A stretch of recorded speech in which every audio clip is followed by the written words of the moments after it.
আজকে যে পাকিস্তান ভার্সেস নিউজিল্যান্ডের যে চ্যাম্পিয়ন্স ট্রফি ফার্স্ট ম্যাচ হলো, চলো সেটার একটা কুইক রিভিউ দেওয়া যাক।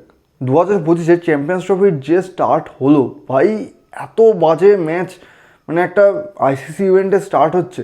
মানে দেখো, আমি এরকম না যে পাকিস্তানকে মানে সবসময় সব কিছুতে খারাপ বলছি, বাট আজকে যে খেলাটা খেললো পাকিস্তান, ভাই অ্যাজ আ ইন্ডিয়ানও মানে এত ফ্রাস্ট্রেটেড লাগলো।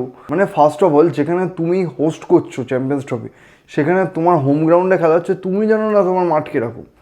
তুমি যেখানে একটা স্পিনার নিয়ে খেলাচ্ছ, সেখানে মানে গ্লেন ফিলিপসের অবধি বল যেখানে ঘুরছে, সেখানে তুমি একটা স্পিনার নিয়ে খেলাচ্ছ। রিয়েলি মানে তুমি তোমার মাঠ চেনো না কীরকম। তারপরে যখন পাকিস্তান ব্যাটিং করতে নামে, সেই টাইমে মানে বাবর আজম কী খেলছে ভাই, ওটা কী খেলছে মানে দেখো, টি-20তে যা একটু বাবর আজমকে খেলতে দেখেছি, তাও ওই 2020-21 টাইমে। তারপরে সত্যি কথা বলছি, খুবই ওভাররেটেড প্লেয়ার, খুবই ওভাররেটেড প্লেয়ার। মানে এত জঘন্য, মানে ফ্রাস্ট্রেটেড ইনিংস খেলেছে একটা, মানে এসে শুধু ঠুক ঠুক ঠুক ঠুক করেই যাচ্ছে। ভাই যে প্লেয়ার সেট হয়ে গেছে, সে যদি না মারে দেন কী করে দল জিতবে? তোমার বাকিরা ট্রাই করতে গিয়ে আউট হচ্ছে, বোলাররা অবধি ভাই মেরে গেল শেষে।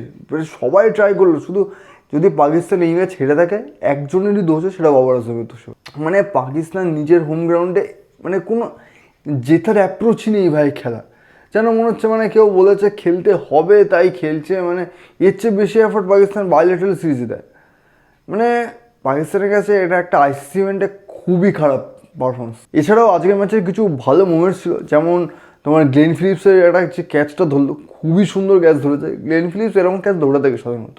যখন নিউজিল্যান্ডের ফার্স্টে ফটাফট উইকেট পড়ে যায়, এবং তারপরে এসে তোমার টম লেথাম মানে উইল ইয়ং মিলে যে সুন্দরভাবে ম্যাচটা তোমার খেলেছে, এবং একটা খুবই ভালো স্কোরে নিয়ে গেছে, এবং শেষে ফিনিশিংয়ে তোমার গ্লেন ফিলিপস ব্যাটেও খুবই ভালো পারফরমেন্স করেছে। এইগুলোই বলতে পারো ছিল ম্যাচের একটা ভালো মুমেন্টস। এবং এরকম খেলার কুইক রিভিউ, বড় ভিডিও এবং আরও খেলার রিলেটেড খবর জানতে চ্যানেলটাকে সাবস্ক্রাইব করো।